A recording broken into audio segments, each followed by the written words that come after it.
लिखिएगा इसके अंदर consumption function.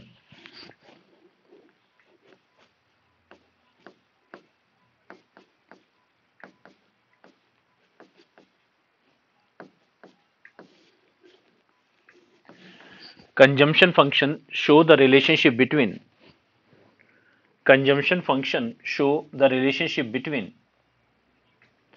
consumption and consumption and income. Consumption and income. It means C is a function of Y. C is a function of Y. For example, C is equal to C0 plus BY, where C consumption, C0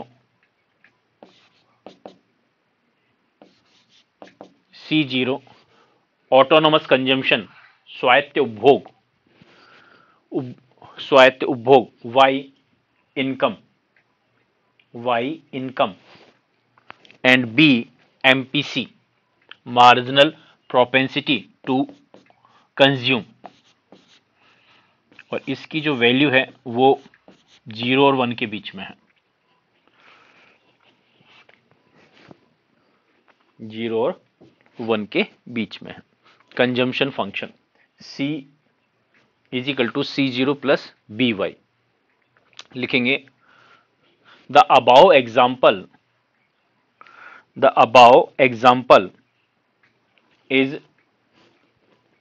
is a short run consumption function, is a short run consumption function.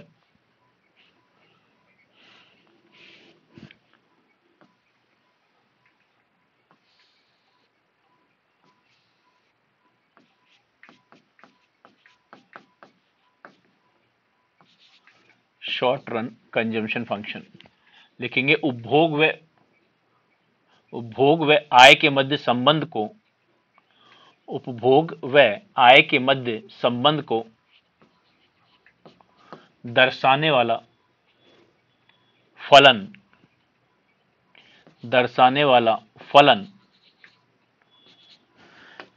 उपभोग फलन कहलाता है। उपभोग फलन कहलाता है।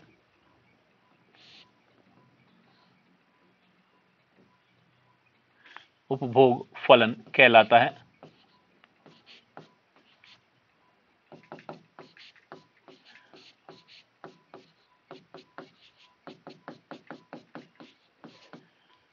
उदाहरण के तौर पर C is equal to C0 plus BY, C is equal to C0 plus BY, जहां C उपभोग, C0 स्वायत्त उपभोग, Y आय तथा B सीमांत उपभोग प्रवृत्ति। इसका जो वैल्यू है 0 और 1 के बीच में लाई करता है। लिखेंगे उपरोक्त उपभोग फलन अल्पकालीन उपभोग फलन है। उपरोक्त उपभोग फलन अल्पकालीन उपभोग फलन है। फिर लिखेंगे long run consumption function.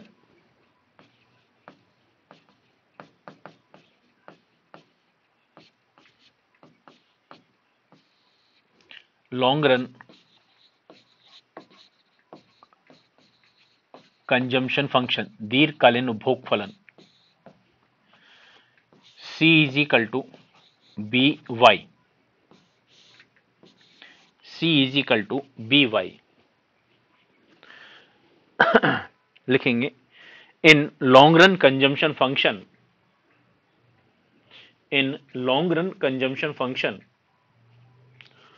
Autonomous consumption is 0, autonomous consumption is 0। दीर्घकालीन उपभोग फलन के अंतर्गत स्वायत्त उपभोग 0 होता है।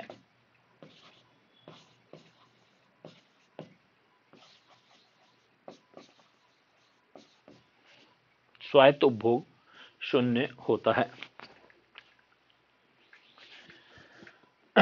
Short run consumption function, average propensity to consume, वो क्या होता है C upon Y, C upon Y, तो ये हो गया C0 plus B Y upon Y, तो ये आएगा क्या C0 upon Y plus B. और MPC marginal propensity to consume, differentiation C with respect to Y, तो ये आपके पास आएगा क्या B। In long run consumption, APC is equal to C upon Y, it means B upon Y is equal to B, and MPC differentiation C with respect to Y is equal to B. So in long run APC is greater than, APC is equal to MPC is equal to B, where in short run APC is greater than MPC.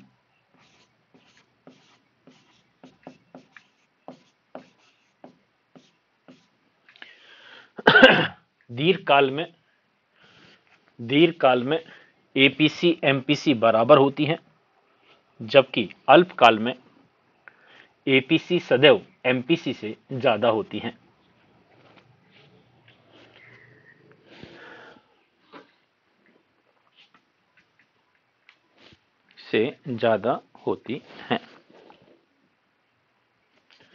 इसकी definition लिखेंगे APC की, average propensity to consume, average propensity to consume, औसत उपभोग प्रवृत्ति।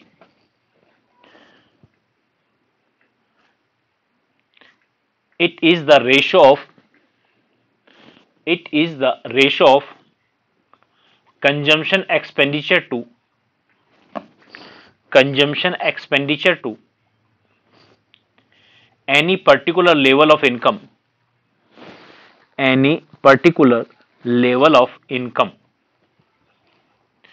लिखेंगे खर्च योग्य आय को,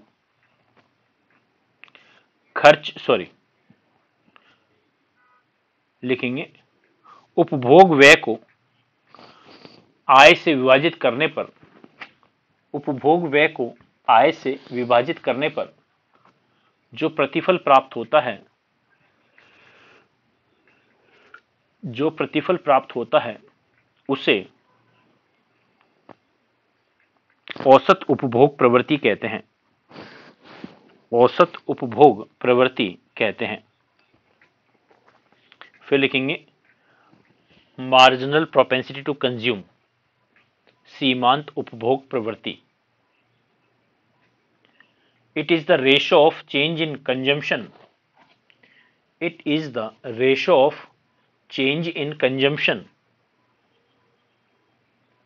to a change in income,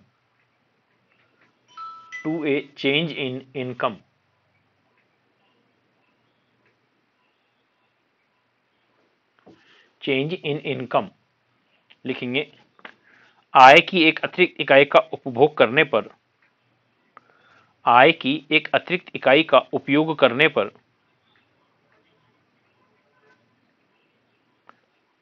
कुल उपभोग में होने वाला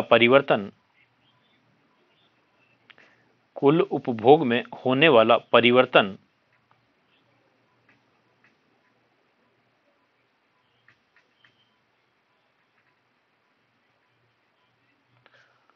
सीमांत उपभोग प्रवृत्ति कहलाता है।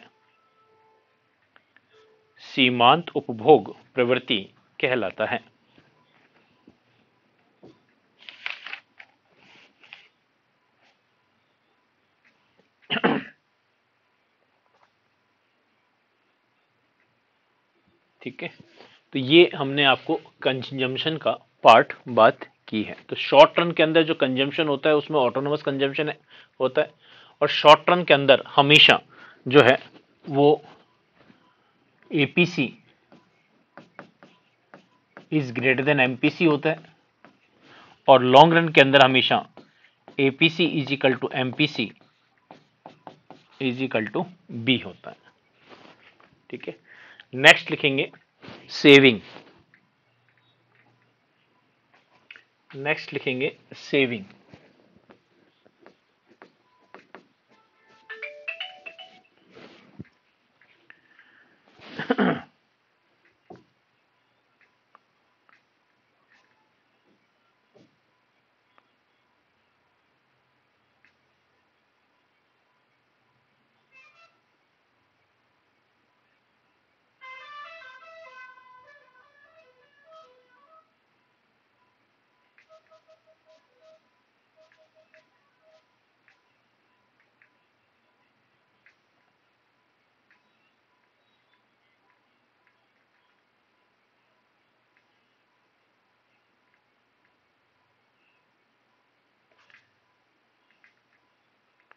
नेक्स्ट लिखेंगे saving.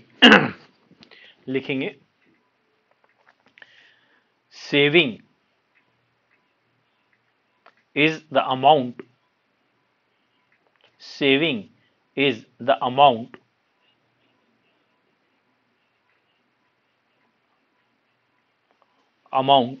of difference between income and consumption. Difference between income and consumption.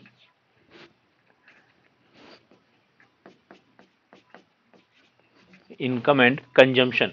लिखेंगे बचत आय व उपभोग में, आय व उपभोग में अंतर को बचत कहते हैं। लिखेंगे according to Keynes, according to Keynes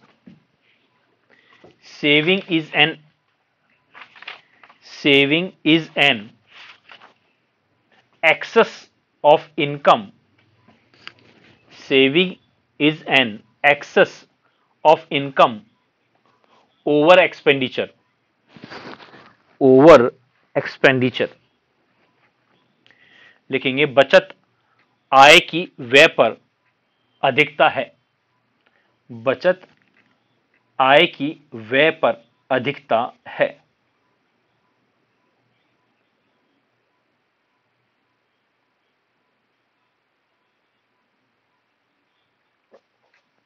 लिखेंगे नेक्स्ट पॉइंट।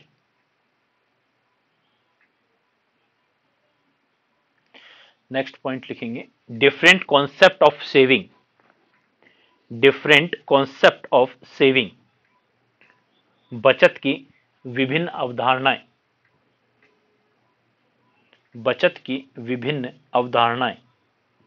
फर्स्ट लिखेंगे Keynesian concept. Keynesian concept.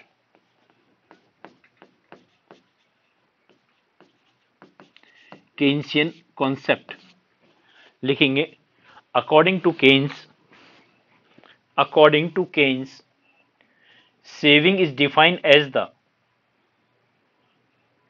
saving is defined as the income earned in a, income earned in a period minus the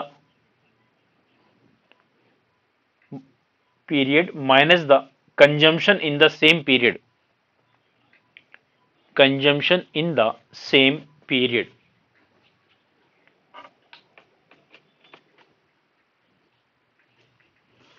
same period. लिखेंगे Keynes के अनुसार, Keynes के अनुसार बचत एक निश्चित समय की आय में से, बचत की एक निश्चित समय की आय में से उसी समय होने वाले व्यय का अंतर है।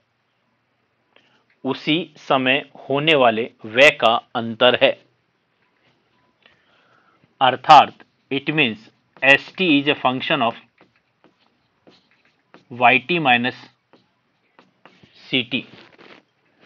S T is a function of Y T, sorry एक minute, S T is a function of Y T and S T is equal to Y T minus C T, Y T minus C T.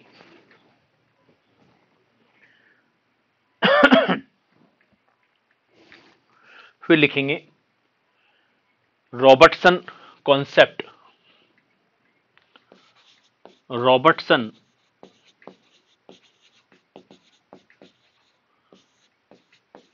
Concept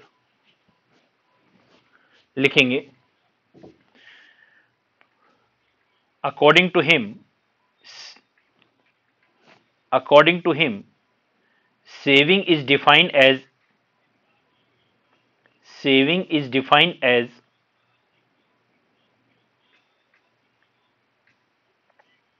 as income earned yesterday, income earned yesterday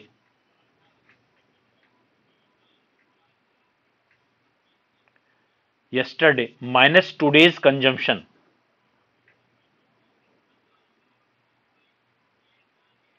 minus today's consumption.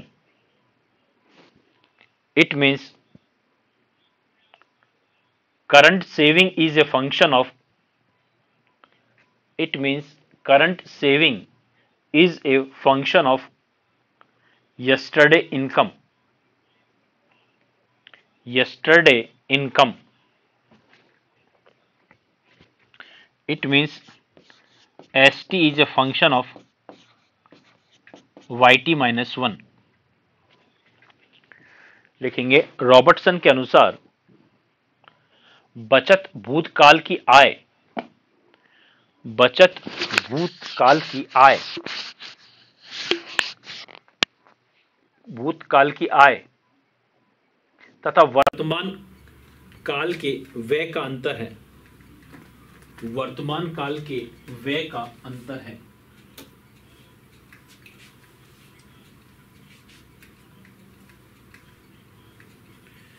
के व्यय का अंतर है।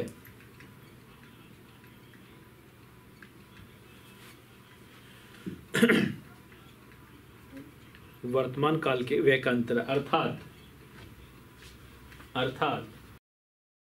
t is a function of yt minus 1, st is a function of yt minus 1.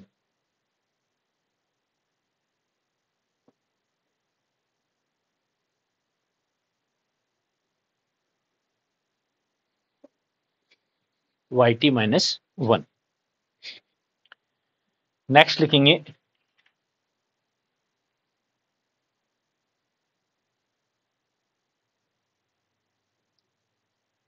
Average propensity to save. Next लिखेंगे average propensity to save, औसत बचत प्रवृत्ति, औसत बचत प्रवृत्ति।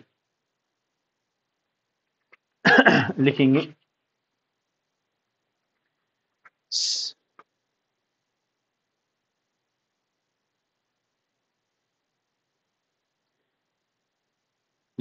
APS is the ratio of, APS is the ratio of saving to income, saving to income at a given level of income, at a given level of income। लिखेंगे औसत बचत प्रवृत्ति बचत और आय का अनुपात है, बचत और आय का अनुपात है।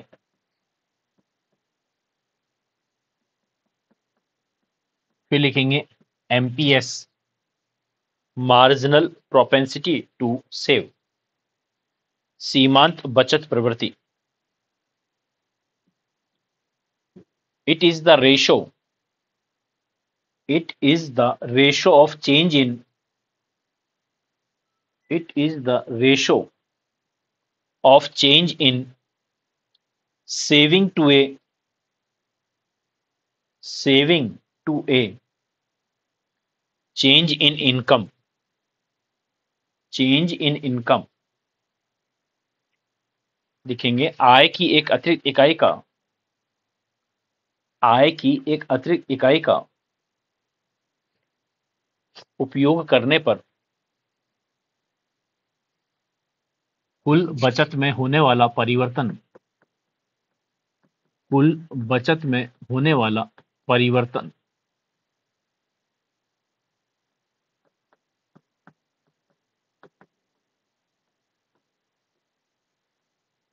परिवर्तन फिर लिखेंगे relationship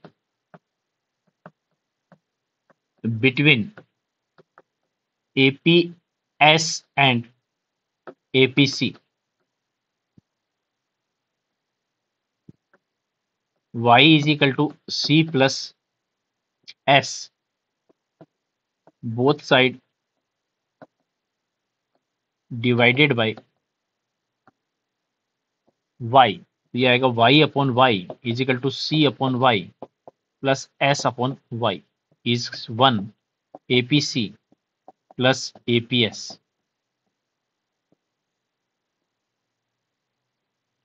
Similarly,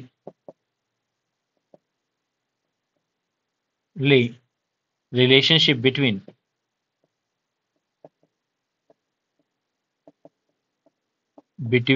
MPC and MPS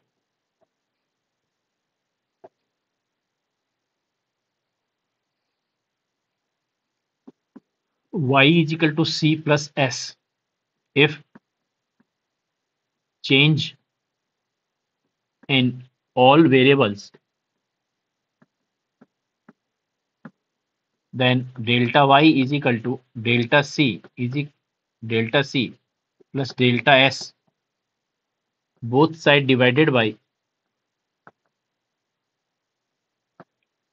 delta y. ये आएगा delta y upon delta y is equal to delta c upon delta y plus delta s upon delta y. ये आएगा 1 MPC प्लस MPS.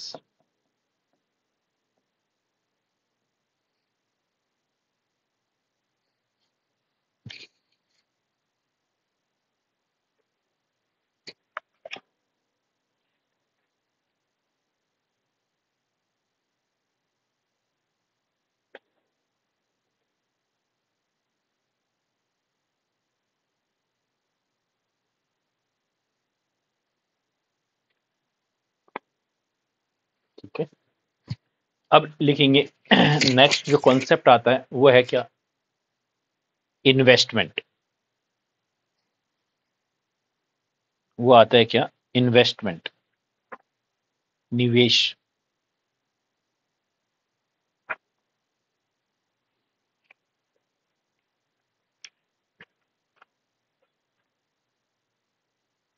लिखेंगे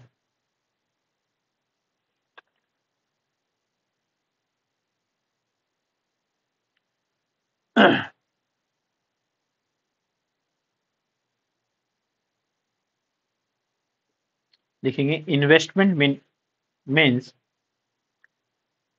investment means increase in real capital. Increase in real capital. It means investment is the process of. It means investment is the process of adding to state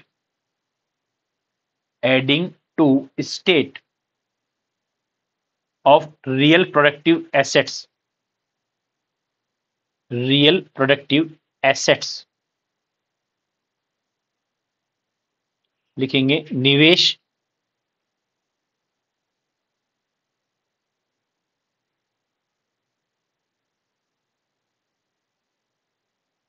निवेश वास्तविक पूंजी में वृद्धि को बताता है। निवेश वास्तविक पूंजी में वृद्धि को बताता है, अर्थात विनियोग विनियोग वास्तविक उत्पादक परिसंपत्तियों के स्टॉक में वृद्धि करने की प्रक्रिया है। स्टॉक में वृद्धि करने की प्रक्रिया है।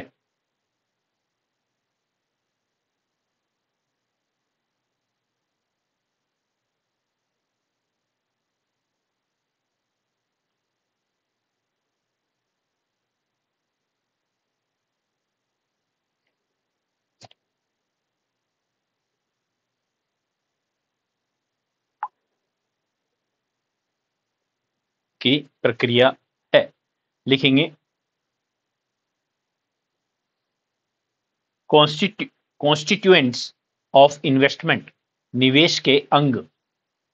कॉन्स्टिट्यूएंट्स ऑफ इन्वेस्टमेंट, निवेश के अंग। लिखेंगे two main constituents of investments are, निवेश के दो प्रमुख अंग हैं।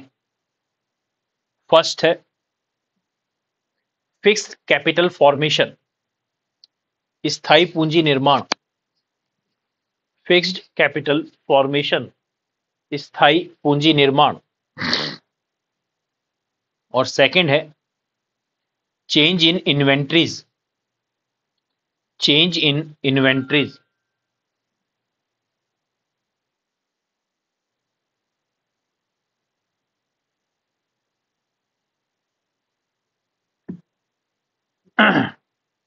Change in inventories.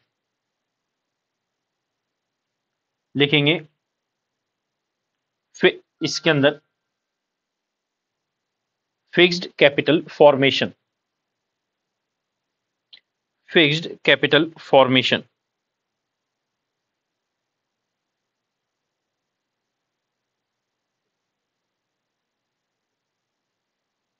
एक मिनट होल्ड करो।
ठीक है। लिखेंगे फर्स्ट, फिक्स कैपिटल फॉर्मेशन, स्थायी पूंजी निर्माण। लिखेंगे it is the expenditure in, it is the expenditure in adding new durable productive goods, adding new durable productive,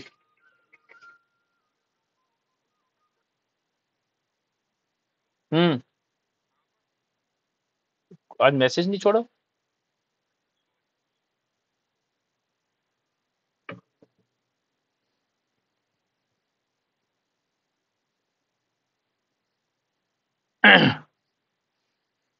it is the expenditure in adding new durable productive goods, new durable productive goods to the stock of,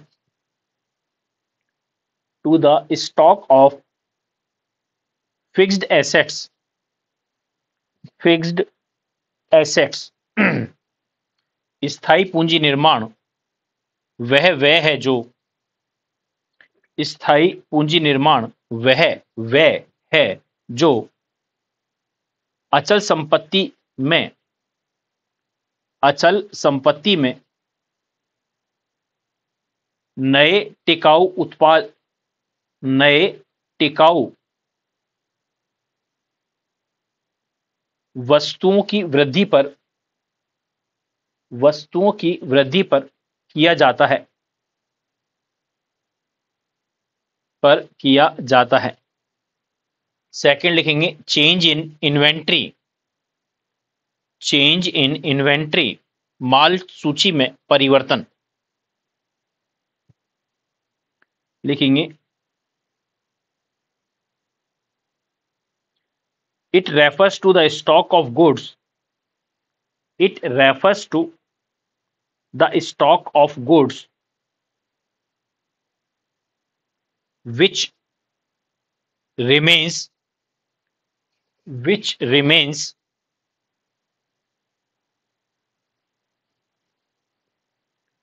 with the producers, with the producers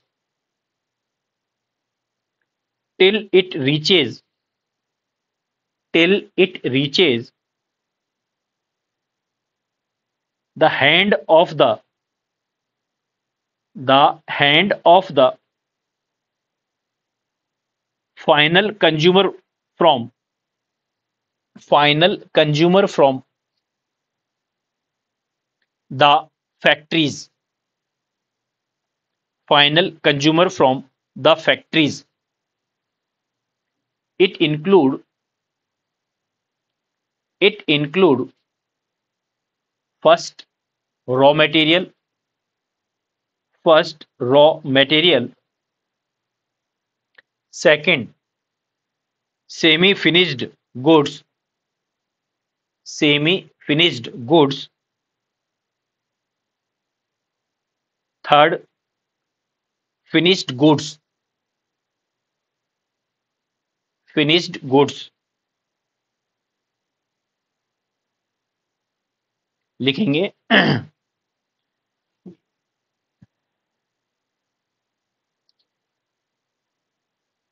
माल सूची में परिवर्तन उन वस्तुओं के भंडार से है, उस, उन वस्तुओं के भंडार से है जो उत्पादकों के पास उस समय तक रहता है, उत्पादकों के पास उस समय तक रहता है जब तक वह,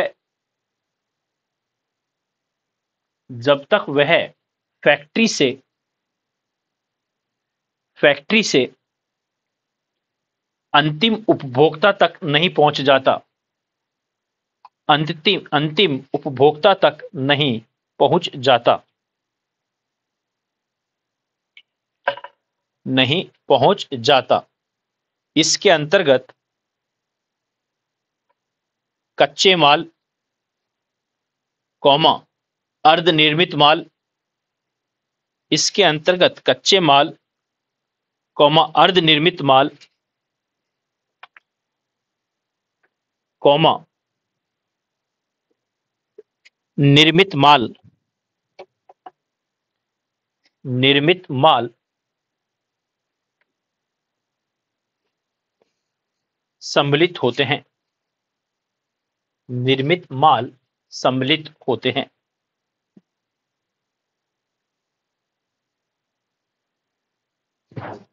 नेक्स्ट लिखेंगे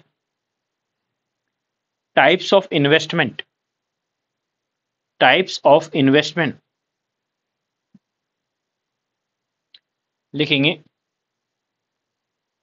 निवेश के प्रकार। Basically investment is two types. सामान्यतः विनियोग दो प्रकार का होता है। फर्स्ट है इंड्यूस इन्वेस्टमेंट। प्रेरित निवेश। दूसरा है autonomous investment.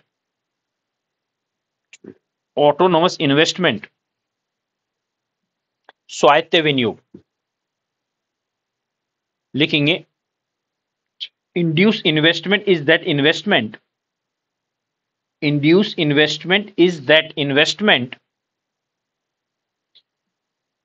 which depends on income और प्रॉफिट। प्रेरित निवेश वह निवेश होता है जो कि आय व लाभ पर निर्भर करता है।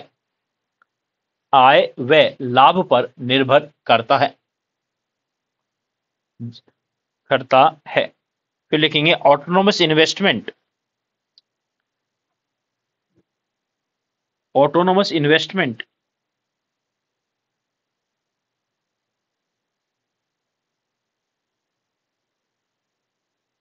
does not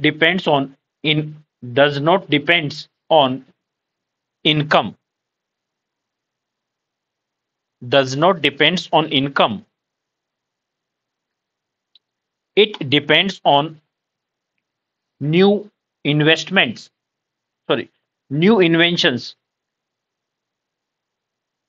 Depends on new inventions और न्यू टेक्नोलॉजी। लिखेंगे स्वचालित निवेश या स्वायत्त निवेश वह निवेश होता है जो आय से स्वतंत्र होता है और वह नए आविष्कारों एवं नई तकनीकी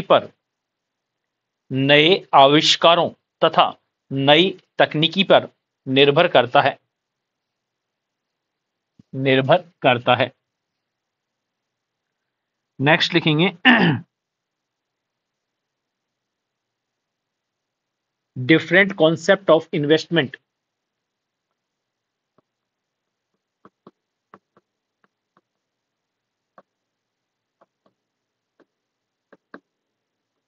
लिखेंगे according to classical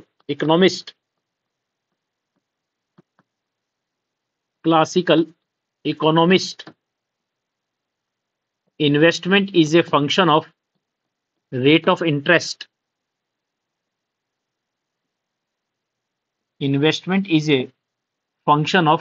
of interest. प्रतिशत अर्थशास्त्रियों के अनुसार विनियोग ब्याज की दर का फलन होता है।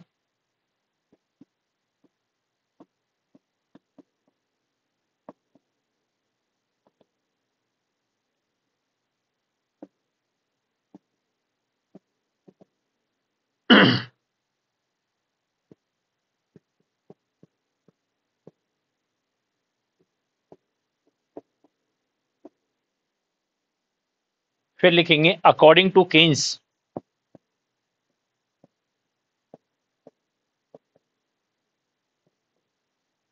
Keynesian concept. According to Keynes, investment is a function of income. Investment is a function of income.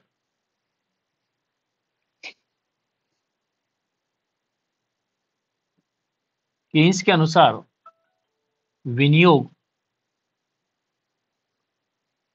विनियोग आय का फलन है।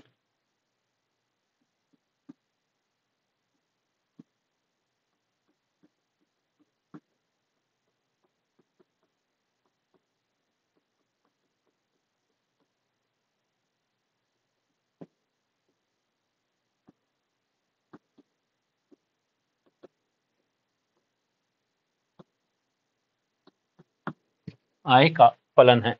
आई ए ऑटोनोमस इन्वेस्टमेंट है,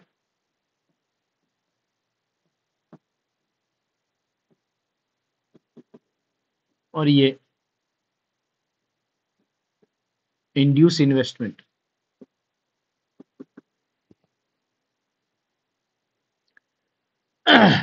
फिर लिखेंगे gross investment is equal to, sorry gross की net investment is equal to gross investment minus depreciation. विशुद्ध विनियोग बराबर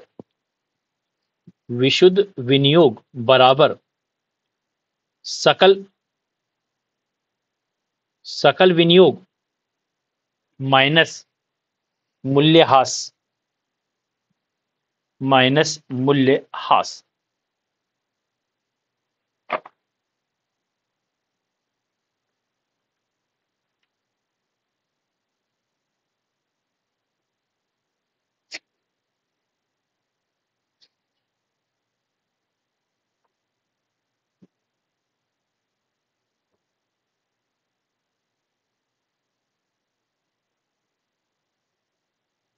फिर लिखेंगे इसके अंदर, ये हमारा इन्वेस्टमेंट का पार्ट है। नेक्स्ट लिखेंगे identity and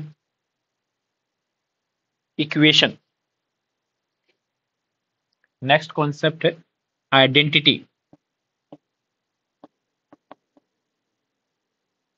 and equation. Hindi में इसको बोलते हैं तत्समक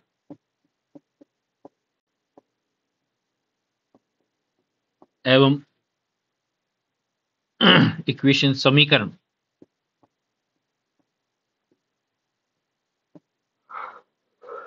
आइडेंटिटी क्या होती है?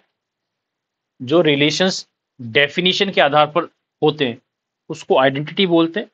जैसे अपने कॉलेज का या स्कूल का जो आइडेंटिटी कार्ड होता है वो आपकी आइडेंटिटी है, जिसके अंदर आपका नाम है, फादर्स नेम है, आपका ब्लड ग्रुप है, आपका रोल नंबर है, आपका एनरोलमेंट नंबर है, क्लास है, सब्जेक्ट्स हैं, वो सब चीज़ें तो आपकी आइडेंटिटी है। तो वही इसी तरह से क्या कि जो संबंध परिभाषाओं के आधार पर निर्धारित होते हैं उन्हें क्या कहते हैं? आइडेंटिटी कहते हैं। जबकि इक्वेशन क्या होते हैं कि दो चल राशियां जब आपस में बराबर होती हैं तो वो क्या कहलाती हैं? समीकरण कहलाती हैं। लिखेंगे an identity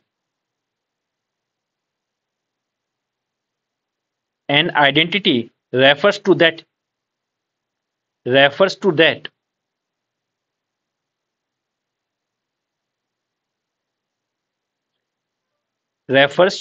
equation which represent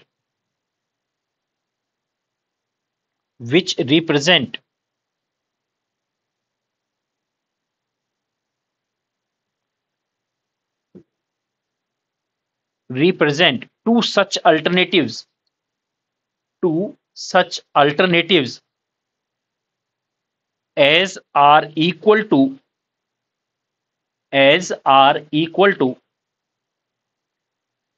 each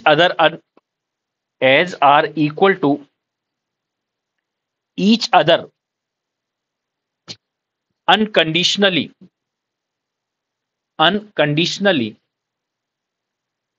bye their definition, bye their definition लिखेंगे तत्समक समीकरण की वह अवस्था होती है, समीकरण की वह अवस्था होती है जो कि बिना शर्त परिभाषाओं पर आधारित होती है, परिभाषाओं पर आधारित होती है। फिर लिखेंगे equation, equation that refers to such, equation that refers to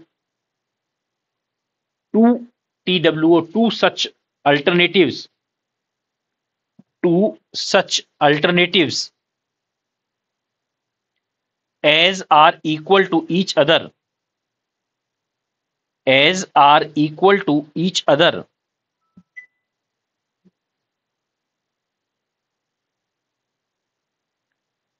each other only if certain condition are fulfilled, certain condition are fulfilled। लिखेंगे समीकरण ऐसे दो विकल्पों को प्रकट करता है, समीकरण ऐसे दो विकल्पों को प्रकट करता है जो कुछ शर्तों के पूरा होने की अवस्था में ही, जो कुछ शर्तों के पूरा होने की अवस्था में ही एक दूसरे के बराबर होते हैं, एक दूसरे के बराबर होते हैं।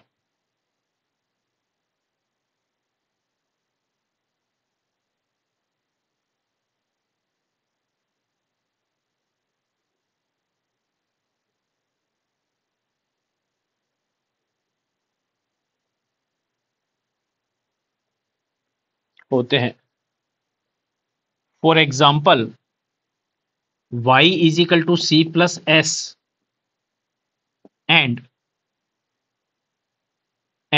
y is equal to c plus I, it is called aggregate supply, it is called aggregate demand। So both are equations,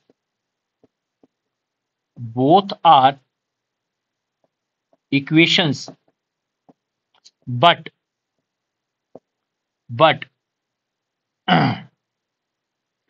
aggregate demand is equal to aggregate supply, c plus s is equal to c plus I, it means s is equal to I,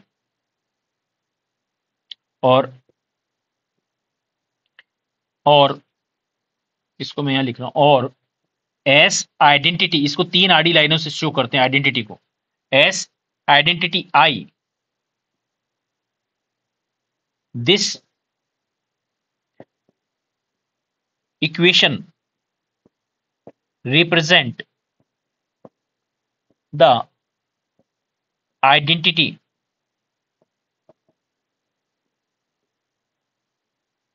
this equation represent identity, this equation